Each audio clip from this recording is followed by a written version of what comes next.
आपका मेजबान मलिक मोहसिन नूरानी आपकी खिदमत में हाजिर है और आप देख रहे हैं voice of Sharakpur program. Team SB news की जानब से आपको खुशामदीद। और नाज़रीन, आज का हमारा टॉपिक है कि टाइगर फोर्स जो पिछले दिनों प्राइम मिनिस्टर साहब ने इस टीम का इनेकाद किया था।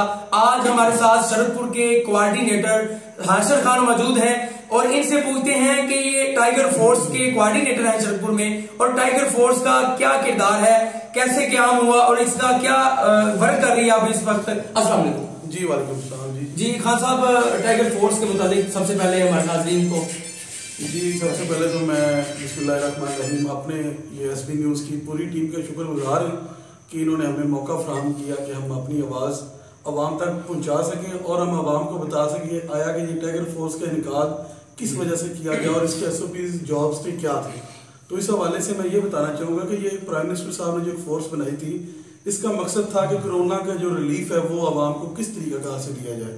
और स्टार्ट में जो हमें आवाम को जो रिलीफ देने के लिए जो हमें टाइगर फोर्स की जिम्मेदारी सौंपी गई, उसमें सबसे जो अहम जो जिम्मेदारी थी वो थी लॉकडाउन की वायलेशन करने वाले की निशानदेही करना। जी बिल्कुल। ना कि उसको हम लोग खुद अपने तौर पे जाके उसकी वो शॉप्स बंद करवाएं, बल्कि हम उसको वार्न करें और गवर्नमेंट को बता के हम उसकी वायलेशन के खिलाफ जो है ना वो रपट दर्ज। अच्छा, आपको हुकूमत की जानिब से क्या क्या इख्तियार दिए गए हैं टाइगर फोर्स के हवाले से? जी हुकूमत की जानिब से जो हमें स्टार्ट में जो इख्तियार दिए गए उसमें सबसे जो अहम था वो था लॉकडाउन की वायलेशन करने वाले की निशानदेही, और उसके बाद जो सबसे अहम था वो था प्राइस कंट्रोलिंग, क्योंकि उन दिनों में जो थी ना वो चीनी की बहुत ज्यादा शॉर्टेज थी और आटे की शॉर्टेज थी।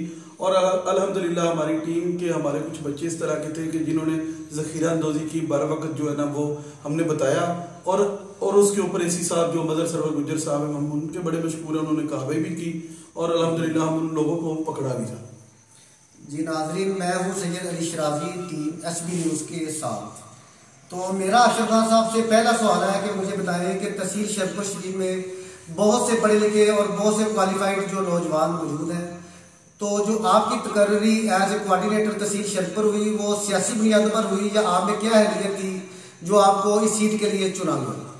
जी सबसे पहले तो मैं शाह साहब आपका भी शुक्रगुजार हूँ, और दूसरी चीज़ अहलियत के बारे में ये है कि अहलियत अब हमें ज़्यादातर तो गवर्नमेंट बेहतर समझती है। ना तो कोई मेरी पोस्टिंग जो है एज ए कोऑर्डिनेटर ना ही कोई सियासी तौर पे हुई है, और ना ही हमने सिर्फ सबसे अहम जो बात है वो यही है कि हमने वर्क किया है, और जो हमारा वर्क है हमारे वर्क की बुनियाद के ऊपर ही ये जो हमें एक जिम्मेदारी सौंपी गई, और उस जिम्मेदारी को अल्हम्दुलिल्लाह हम ऐसे तरीके के साथ अभी तक भी निभा रहे हैं, और जितनी देर तक ये हमें जिम्मेदारी मिली है हम इसे निभाएंगे अपने दोस्तों अपनी फील्ड वर्क के साथ।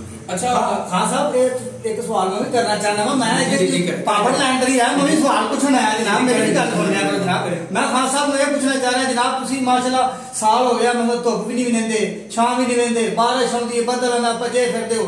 कई बंदे कहंदे ने जी इन्हां दी कोई सैलरी सूलरी लगी होनी है, कई बंदे कहंदे ने जी ड्यूटी दे रहे। इसके मतलब जरा सर दसो आवाम सर टीवी के ऊपर तुसी बैठे जरा दसो हां जरा ना। जी खान साहब जी, इसका मतलब मैं यही बताना चाहूँगा कि हम फख्र महसूस करते हैं कि हम लोग पाकिस्तानी हैं, और हमारे अंदर जो सबसे ज़्यादा हुब्बुल वतनी का जो जज्बा है ना वो अल्हम्दुलिल्लाह पूरी दुनिया में सबसे ज़्यादा हमारे मुल्क में है। और दूसरी सबसे अहम बात यह है कि पूरी दुनिया में सबसे ज़्यादा जो नौजवान कम्युनिटी है ना वो हमारे पाकिस्तान में, और तकरीबन 10 लाख से अब लोगों ने इसके अंदर रजिस्ट्रेशन करवाई थी, और इसको बड़ा अप्रिशिएट किया गया था पूरे वर्ल्ड पे। जी बिल्कुल। तो हमें फख्र महसूस होता है, हमें कोई सैलरी का लालच नहीं।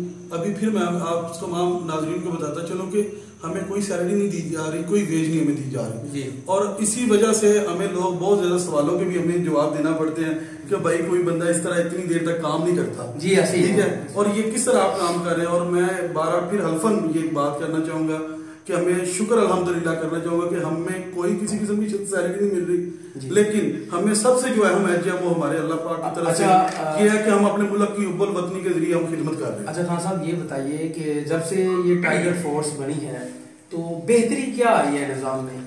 जी देखिए, सबसे पहले तो ये बात है कि जो बेहतरी की तरफ अगर आप बात करें तो सबसे अहम जो रोल होता है वो ब्यूरोक्रेसी का होता है, इंतजामिया का होता है। जी बिल्कुल। तो जिस जगह पे हमने पॉइंट रेज किए हैं उस जगह के ऊपर अल्हम्दुलिल्लाह बेहतरी आई थी। उसकी सबसे अहम मिसाल, आप भी शरकपुर के रहशी हैं, आप कोई एक दिन डिसाइड कर लें, लेकिन अभी तो लॉकडाउन है, लॉकडाउन की वजह से आप अभी भी कोई दिन डिसाइड कर लें, क्योंकि लोगों ने शटर खोल के अभी भी दुकानदारी करनी है। जी ठीक है, आप मेरे साथ चल के देख लें, हमें देखते ही लोग फौरी तौर पे अपनी दुकानों को छोड़ देंगे, दुकानों से हट जाएंगे। ये एक बहुत ज्यादा असर हमारा ही वजह से हुआ है। और अल्हम्दुलिल्लाह हमने इस असर को नेगेटिव नहीं लिया, हमने लोगों के अंदर पॉजिटिव सोच रखी है कि अपनी आवाम के साथ चलो, अपनी गवर्नमेंट के साथ चलो। अशरफ खान साहब, मेरा एक सवाल है आपसे कि आप जब फील्ड में होते हैं और जो आपकी जिम्मेदारियां हैं उनको निभा रहे होते हैं, तो फील्ड में दुकानदार ताजर हजरात के साथ आपका जो है वो वास्ता पड़ता है, तो क्या क्या मुश्किलात आपको फील्ड में आती हैं? जी मुश्किलात तो अभी तक तो अभी कोई भी नहीं आई, क्योंकि अल्हम्दुलिल्लाह पूरे शरकपुर की जो ताजर बरादरी है उन्होंने हमारे साथ बहुत ज़्यादा कोऑपरेट किया। और उसकी मिसाल मलक चांद साहब हैं जो सदर हैं इनके, और मलक सईद साहब हैं वो भी इनके सदर हैं, मंजूर डारक के बेटे हैं वो भी सदर हैं। इन्होंने हमारे साथ बहुत ज़्यादा कोऑपरेट किया। अल्हम्दुलिल्लाह हमें कोई किसी किस्म का हर्डल नहीं आया, कोई मुश्किलात नहीं आई।